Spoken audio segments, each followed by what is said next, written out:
is Thursday. Welcome to the 734. I'm Jason DeRusha. Love having you with us today.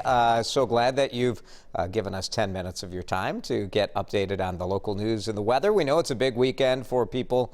This is a weekend a lot of people go open up their cabins, maybe grilling out. It's Memorial Day weekend, time to remember those who gave everything for our country, and it's going to be really nice today. A nice start to it. Good night to fire up the grill, Riley says, with the 7:30 forecast. Should be low 70s today. Partly cloudy, not going to be as sunny as yesterday, but a nice day. Over the weekend, well, a little hit and miss. Looks like tomorrow should be dry, though, until the overnight hours, and then Saturday and Sunday. You'll have to keep it close to CCO to see what the forecast says. Let's talk about this. Big news yesterday afternoon. Man, so much going on, right? If you've been waiting for a haircut, your salon is opening on June 1st. Lots of restrictions, but you can get a haircut.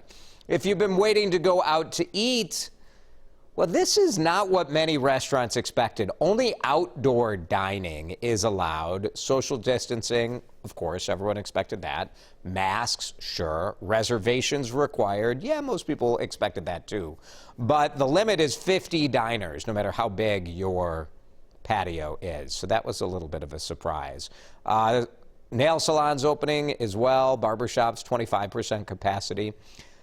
So lots of kind of feedback about this, whether or not the governor went far enough. That is what we're asking you today. Should he have gone farther?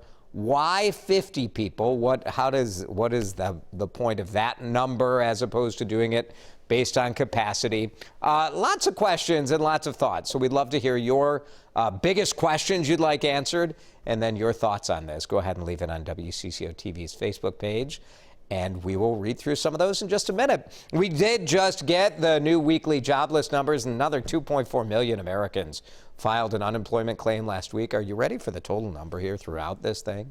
Nearly 40 million people have filed for unemployment. Staggering. Unimaginable just a couple of months ago, as America has put its economy on a medically induced coma, trying to prevent the spread of COVID-19. Let's talk about perhaps the industry that's been affected the most by this, and that is the hospitality industry. Not just restaurants, but hotels, travel, events, wiped out. Restaurants were hoping for a lifeline on June 1st, and this is not what they were hoping for. Some are having to adjust all of their plans yet again. I think, again, it's a start that we can be outside, and we definitely want our employees and our guests to feel safe, so that's good.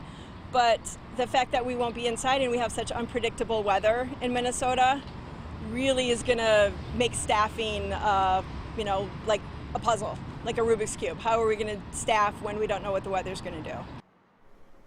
Hospitality Minnesota says many restaurants will be left behind during this phase of Stay Safe Minnesota.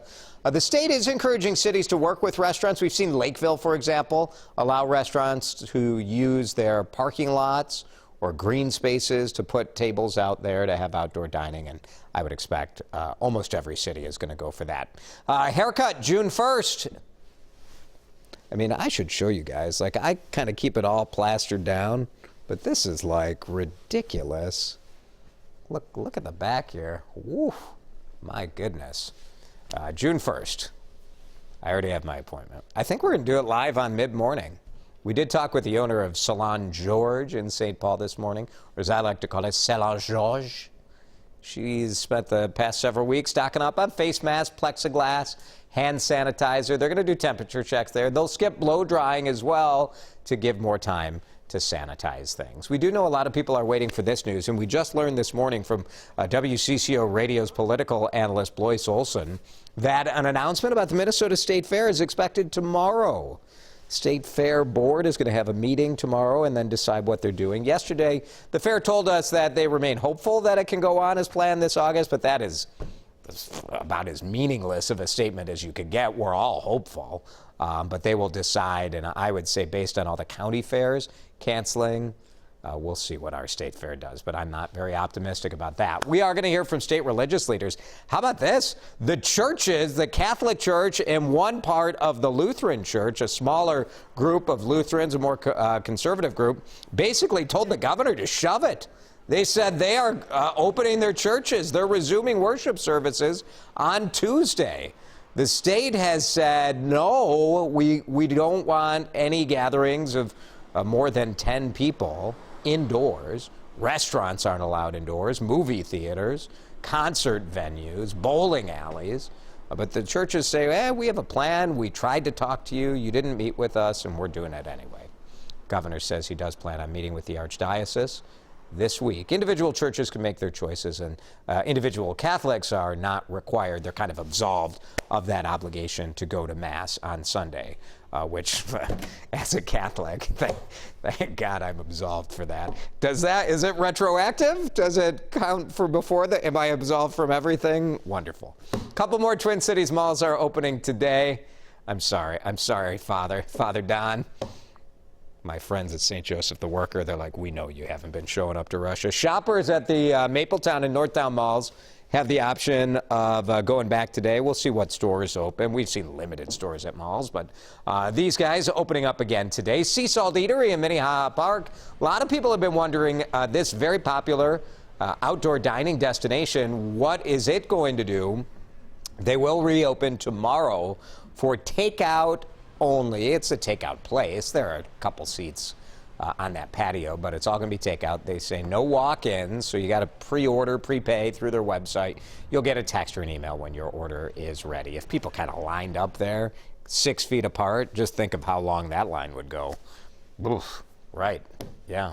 Probably Mankato. President Trump is scheduled to visit a Ford plant today in Michigan. This has become sort of controversial because the Ford plant requires people to wear masks, and the president has said, I'm not wearing a mask. And then the Ford plant said, well, you know, you're the president, that's fine. This plant has been making ventilators for the COVID-19 crisis. There's been another controversy as the president tweeted out that he was going to cut federal funding to Michigan and Nevada because those states are ramping up the kind of mail ballot applications.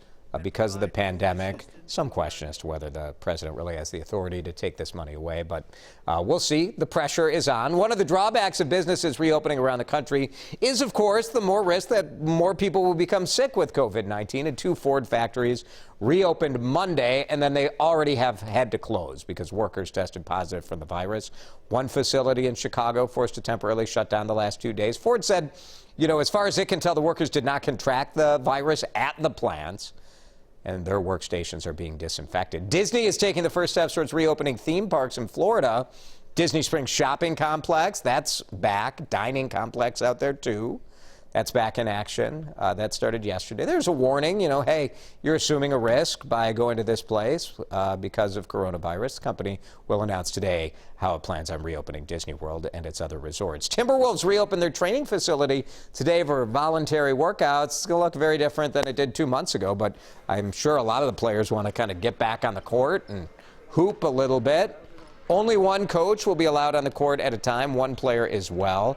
Workouts limited to 45 minutes. Staff will wear gloves and a mask. You know, we don't know what's going to happen with the NBA season. Will it start up? Will it resume? NBA was probably the first, it was the first sports league to be affected because of coronavirus positive tests with one of the teams, Oklahoma City, if I remember right. But this is some progress. Oh, it's Utah Jazz. Yeah, that's right. Thank you, Hobbs, our producer there. Back to today's talker. Talking about these rules. People have feelings, and you've been letting me know on Twitter. That is for sure. Very active mentions. Pat Kessler and I were texting last night comparing, you know, some of the more positive comments we've received from folks. Meaning what? People have feelings. You know, they have some feelings. Yeah. Eric is here. And Eric, what do people think? Did the governor go far enough? Most people in our comments this morning think that he's gone too far, actually. Gone too far? Yeah. They don't think that the state's ready to open to the level that it's being outlined right now. Interesting. James said way too far. Almost every other state is going farther than Minnesota. Right. Megan said too far.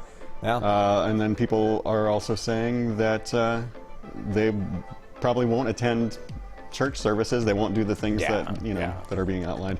Jolene says, proud of you for not having cut your hair or cutting it yourself. Oh, thank you. Yeah, thank you, Jolene. So just tossing that out there. I appreciate that. So Jessica said, maybe we should open a little bit more, but people need to take the social distancing and wearing masks seriously. Therein lies the rub. Right. People don't. Yeah, exactly. I think a lot of people don't trust their fellow Minnesotans. They think people are going to go crazy. But I do think if you require restaurants, I mean, it's tough. Like the churches, I get it. But there is a lot of research about churches actually being vectors and spreading places because you're singing, you're yelling, and you're around the same people. Not yelling, but you're praying, you're out loud, and all of that for a prolonged period of time around the same people. It's different than like walking through a grocery store.